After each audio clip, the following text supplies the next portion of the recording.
Hi friends, Ayyanar துணை சீரியலில் இன்றைக்கி நாளைக்கான எபிசோடு பார்க்கலாம். புதுசாக பார்க்குறவங்கள அந்த சப்ஸ்கிரைப் பண்ணிக்கோங்க, லைக்கு ஹைப்பு கொடுத்து விடுங்க. வாங்க வீடியோக்குள்ளே போகலாம். நேற்றுக்கு எபிசோடு எதில் முடிச்சிருப்பாங்கன்றது பார்த்தீங்கன்னா, இவங்க சேரனும் பல்லவனும் வந்து கிளம்பி போவாங்க ஊருக்கு. நீ வந்து சொல்லாதம்மா பாண்டியன்கிட்டையும் சோழன்கிட்டையும், நான் அதுக்குள்ளே ஈவினிங்குள்ளே நான் ரிட்டன் ஆகிடுவேன் அப்படின்ற மாதிரி தான் வந்து அவர் சொல்லிவிட்டு கிளம்புவார். சரிண்ணா சீக்கிரமாக வாங்க, பத்திரமா போயிட்டு வாங்க அப்படின்னு சொல்லிட்டு அவங்க சொல்லுவாங்க. அப்படியே எபிசோட் முடிச்சிருப்பாங்க. இன்றைக்கி வந்து பார்த்திங்கன்னா சோழனும் நிலாவும் தான் வந்து கிச்சனில் வந்து வேலை செஞ்சுக்கிட்டு இருப்பாங்க. அவர் வந்து இவங்க நிலா வேலை செஞ்சுட்டு இருக்கும்போது சோழன் உள்ளார வந்துட்டு எதனா ஹெல்ப் பண்ணணுமா அப்படின்னு கேட்டதுக்கு, ஹெல்ப்பெல்லாம் பண்ண தேவையில்ல, சமையல் கூட யார் வேணால் செய்யலாம், இவங்க தான் செய்யணுன்றதெல்லாம் ஒன்றும் கிடையாது அப்படின்னு சொல்லிட்டு நிலா சொல்லுவாங்க. சரி, இப்போ உனக்கு எதனா ஹெல்ப் வேணுன்னா சொல்லு நிலா, நான் செய்கிறேன் அப்படின்னு சொல்லிட்டு சோழன் வந்து கேட்பார். வெங்காயம் வெட்டி கொடுங்க அப்படின்னு சொல்லிட்டு சொல்லுவாங்க. அதுக்கப்புறம் அவங்க பெருசு பெருசாக வெட்டுவாங்க. சின்ன சைஸாக வெட்டி கொடுங்க அப்படின்னு சொல்லிட்டு சொல்லுவாங்க. அதுக்கப்புறம் தக்காளி வெட்டி கொடுங்க அப்படின்வாங்க. தக்காளி வெட்டி கொடுக்கும்போது இவர் என்ன பண்ணுவார், கிட்ட போயிட்டு நிலா கிட்டே நிற்பார். அதுக்கப்புறம் இவங்களுக்குள்ளார கொஞ்சம் ரொமான்ஸ் வரும். அப்புறம் கொஞ்சம் சாங்ஸ் போட்டுட்டு இவங்களுக்குள்ளார எல்லா வேலையும் பண்ணிகிட்டு இருப்பாங்க. அடுத்தது வந்து பார்த்திங்கன்னா இவங்க வானதி தான் காமிப்பாங்க. வானதி வந்து மெடிக்கலில் வந்து பார்த்திங்கன்னா டேப்லெட்லாம் வந்து பார்த்திங்கன்னா ரொம்பவே சேல்ஸ் அதிகமாக இருக்கும். டாக்டர் வந்து திட்டுவார் அந்த பையன்கிட்ட, ஏன்ப்பா நான் எழுதி கொடுக்குற மருந்து விட்டுட்டு அதிகமாக இருக்கிற மருந்து கொடுத்து விட்றேன், கம்மியாக இருக்கிறாங்க கஷ்டப்படுறாங்கன்னு சொல்லிட்டு தானே நான் கம்மியாக மாத்திரை எழுதி கொடுத்து விட்றேன், நீ ஏன் வந்து அதிகமாக இருக்கிறது கொடுத்து விட்ற, இனி வந்து அது மாதிரிலாம் கொடுக்காத அப்படின்ற மாதிரி தான் வந்து சொல்லுவாங்க. சரிங்க டாக்டர் அப்படின்வாங்க. உடனே வானதி வந்து மறுபடியும் இந்த தப்பை வராத பார்த்துக்கிறேன் அப்படின்ற மாதிரி தான் வந்து வானதி சொல்லுவாங்க. ஓ நீங்கள் இங்கே தான் இருக்கிறீங்களா, சாரிங்க அப்படின்னு சொல்லிட்டு சொல்லுவாங்க. அதுக்கு இல்லைங்க டாக்டர் பரவாயில்ல அப்படின்ற மாதிரி வானதி சொல்லிவிட்டு, இனி வந்து பார்த்து செக் பண்ணி கொடுத்து விட்றோம் அப்படின்னு சொல்லிட்டு சொல்லுவாங்க. அதுக்கப்புறம் டாக்டர் எங்கே படிச்சிங்க, எப்படி இந்த ஏரியாவை சூஸ் பண்ணீங்கன்னு சொல்லிட்டு வானதி வந்து டாக்டரை பார்த்து கேட்டுருப்பார். அவர் நான் இங்கே தான் படித்தேன், அதை பண்ணன்றது அதெல்லாம் கிளியராக சொல்லின்னு இருப்பார். அதுக்கப்புறம் இந்த பையன்கிட்ட தான் பேசுவாங்க. இதுக்கப்புறம் என்ன அவர் எழுதி கொடுக்குறாரோ அதை மட்டும் கொடுத்து விட்றா, எக்ஸ்ட்ரா இருக்கிறதெல்லாம் நீ கொடுக்காத அப்படின்னு சொல்லிட்டு வானதி வந்து வேலை செய்கிற பையன்கிட்ட சொல்லுவான். சரிக்கா அப்படின்னு சொல்லிட்டு அந்த பையன் சொல்லுவான். அடுத்தது வந்து சேரனும் பல்லவனும் தான் போயிட்டு ராமேஸ்வரத்தில் இறங்கி அந்த இடத்துல வந்து சந்தாக்காக வெயிட் பண்ணிட்டுருப்பாங்க. சந்தா வந்து ஓடி வந்து பார்ப்பாங்க. நம்ம இங்கே பேச வேண்டாம், நம்ம தனியாக ஒரு இடத்துல போய் பேசலாம் வாங்க அப்படின்னு சொல்லிட்டு இவங்க எல்லாருமே போவாங்க.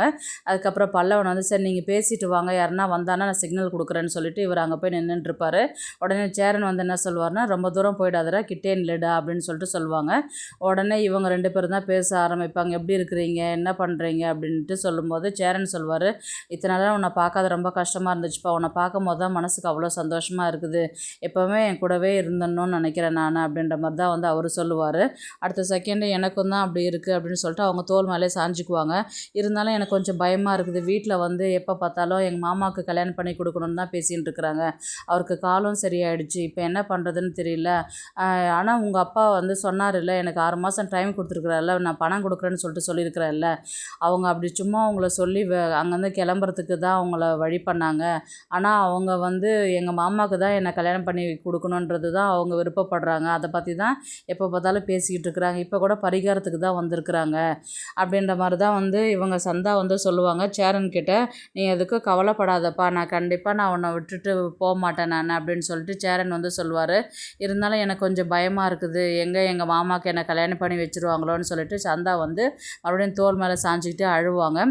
இதெல்லாம் பேசிகிட்டு இருக்கும்போது சேரன் வந்து நினச்சி பார்ப்பார், சோழன் வந்து அந்த நேரத்தில் என்ன சொன்னார், எவ்வளோ பணம் கொடுக்குறேன்னு சொன்னார், எத்தனை மாதம் டைம் கேட்டிருக்கிறாரு, இதெல்லாம் யோசிச்சுட்டு இருப்பார். சரிப்பா நீ எதையும் கவலைப்படாத, கண்டிப்பாக நான் உன்னை கல்யாணம் பண்ணிப்பேன், எது வந்தாலும் உங்கள் வீட்டில் நான் வந்து பேசுகிறேன் நான் அப்படின்னு சொல்லிட்டு சொன்னதுக்கு, ஐயோ எங்கள் வீட்டிலலாம் வந்து பேசாதீங்க, அவங்க பிரச்சனை பண்ணுவாங்க, இப்போவே எங்கள் மாமாவுக்கு தான் என்னை கல்யாணம் பண்ணி கொடுக்குறத பற்றி தான் வீட்டில் எப்போ பார்த்தாலும் பேசிகிட்டு இருக்கும்போது மறுபடியும் இதை வந்து நீங்கள் பேசுனீங்கன்னா அவங்க அதை கண்டிப்பாக எங்கள் மாமாவுக்கு கல்யாணம் பண்ணியே வச்சுருவாங்க அப்படின்ற மாதிரி தான் வந்து சந்தா சொல்லுவாங்க. சரிப்பா நீ எதுக்கும் பயப்படாத, நீ வீட்டுக்கு போ, நான் போயிட்டு உனக்கு கால் பண்ணுறேன் அப்படின்ற மாதிரி தான் வந்து சொல்லுவாங்க.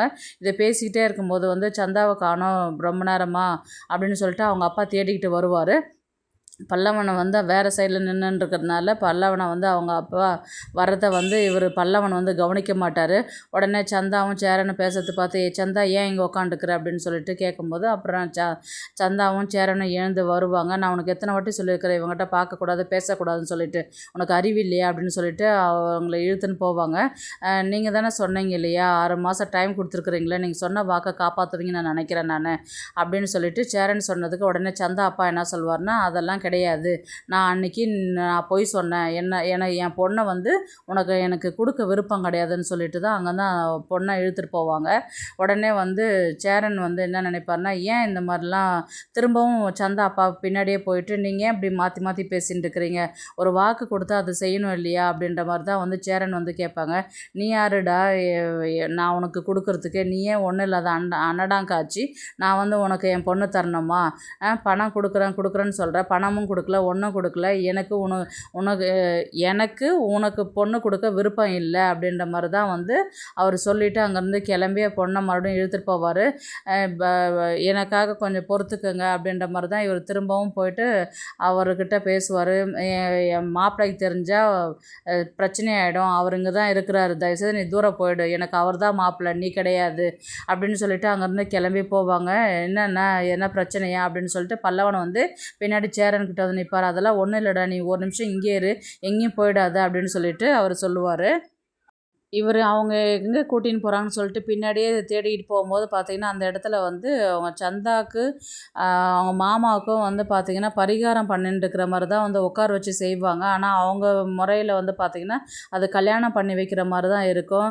என்ன அப்படி நம்மளுக்கு கொடுக்குறேன்னு சொல்லிட்டு கடைசியில் மாமாவுக்கு கல்யாணம் பண்ணி வைக்கிறேன்னு சொல்லிட்டு இவ்வளோ பயந்துட்டு இருந்தால் இப்போ அது மாதிரி தான் நாங்கள் நடக்குது, கல்யாணம் மாதிரி தான் நடக்குது அப்படின்ற மாதிரி தான் ஒரு சேரன் வந்து நினைப்பார். அதை போய் தடுக்கிறதுக்கு போகும்போது அவங்க மாமாவுக்கு வந்து சேரனை வந்து பார்த்துருவார். சேரனை பார்த்துட்டு சேரனை அடிக்கிறதுக்கு ஆளை அனுப்புகிற மாதிரி தான் வந்து ஆளுங்களை செட் பண்ணியிருப்பார். அவனை அடித்து போட்டுட்டு வாங்கடா அப்படின்ற மாதிரி தான் வந்து சொல்லுவாங்க. அவங்க ஆளுங்களாம் வந்து சேரங்கண்ணை வந்து அடிக்க வரும்போது பல்லவன் வந்து அதை பார்த்துட்டு எங்கள் அண்ணனை ஏன்டா அடிக்கிறீங்க அப்படின்னு சொல்லிட்டு பிரச்சனை வந்து பெருசாக ஆகிறதுனால இவன் பயந்துக்கிட்டு பல்லவன் என்ன பண்ணுவான், சோழனுக்கும் பாண்டியனுக்கும் வந்து கால் பண்ணுவான், நடந்த விஷயத்தெல்லாம் சொல்லுவான். எங்கடா இருக்கிறீங்க அப்படின்னு சொல்லிட்டு ராமேஸ்வரத்தில் இருக்கிறோம் அப்படின்னு சொல்லிட்டு சொல்லுவாங்க. உடனே வந்து நீங்கள் இங்கே கிளம்பி வாங்க அப்படின்ற மாதிரி தான் வந்து சொல்லுவாங்க. சோழனும் பாண்டியனும் காரில் கிளம்பி வர மாதிரி காமிச்சு அப்படியே எபிசோடு வந்து முடிப்பாங்க. பார்க்கலாம் கதையை வந்து எப்படி எடுத்துகிட்டு போகிறாங்கன்றது. ஏன்னா சேரன் சந்தாவுக்கு கல்யாணம் பண்ணி வைக்கிறதுக்கு சந்தாவுடைய அப்பாவுக்கு விருப்பம் கிடையாது. ஆனால் சேரனுக்கும் சந்தாவுக்கும் கல்யாணம் நடக்குமான்றது ஒரு கேள்விக்குறியாக இருக்குது. பார்க்கலாம் கதையை எப்படி எடுத்துகிட்டு போகிறாங்கன்றது. இந்த வீடியோ உங்களுக்கு பிடிச்சிருந்தா ப்ளீஸ் லைக் பண்ணுங்கள், ஷேர் பண்ணுங்கள், சப்ஸ்கிரைப் பண்ணுங்கள். தேங்க்ஸ் ஃபார் வாட்சிங். இந்த வீடியோ பிடிச்சிருந்தா லைக் பண்ணுங்க, நம்ம சேனலை சப்ஸ்கிரைப் பண்ணுங்க. உங்க ஆதரவு ரொம்ப முக்கியம். நன்றி.